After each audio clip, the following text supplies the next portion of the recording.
ఎన్నేరాయి సిన్నోడెవరే ఇన్నల్ల కన్నీళ్ళన్నీ తుడిసేశాడే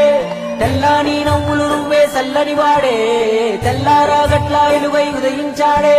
చూపులకి సిన్నోడేమో పసిపిల్లోడే రేపటి ఆపదలే తీర్చేవాడనిపిస్తున్నాడే నాయకుడు అంటే అచ్చం విట్టుంటాడే అన్న నానుడికి సరిగా ఇతడే సరిపోతాడే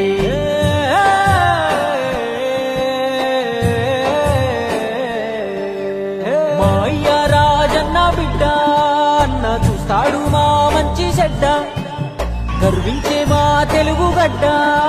ఈ జగనన్నకే సొంత అడ్డ గుండెల్లో గాయాలెన్నో ఉన్నా ముండి గటమల్లే ముందుకెళ్ళినాడు గుడిసెల్లో దీపం అయ్యినాడు అన్న పేదోడి పల్లెంలో నా కూడు నీ పేరు వింటే పేద తల్లే మురిసిపోయనయ్యా నువ్వు చేరదీస్తే రాయి కూడా కరిగిపోతదయ్యా తరతరములు యువతరముకు నిధి నిండు స్ఫూర్తి కదా జయ హో జగనన్న ఈ కథాగానం పాడుతున్నా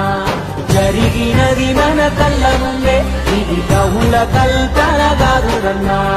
మా అయ్య రాజన్న బిడ్డ అన్న చూస్తాడు నా మంచి చెడ్డ గర్వించే మా తెలుగు గడ్డ ఈ జగనన్నకే సొంత అడ్డ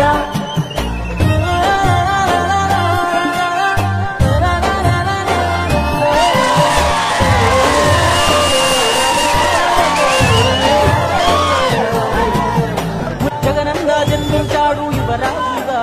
చదివాడులే పెద్ద బల్లో అయినా వేదనా గుండెల్లో రాజన్న మాటన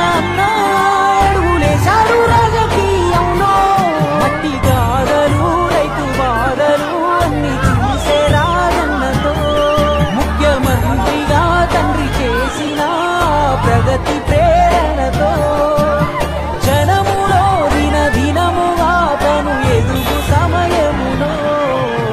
కన్న తండ్రే కన్ను మూసి కలత మొదలయ్యే నమ్మినోళ్ళే కాటు వేస్తే ఒంటరైపోయే తెలుగుడి సందంటి గన వారసుడిగడే యాడున్నా పేదల కొరకే యోచిస్తాడే తాతయ్య రాజారెడ్డిని తలపించాడే తన తండ్రి స్థానంలోకొస్తానన్నాడే రాజన్న కొడుకే అన్న రాజీ పడడే ఎంత పడగొడితే అంతకు మించి పైకొస్తాడే ఢిల్లీనే ఎదిరించి పల్లెలకెళ్ళాడే అయ్యా రాజన్న అభిమానులనే ఓదార్చాడే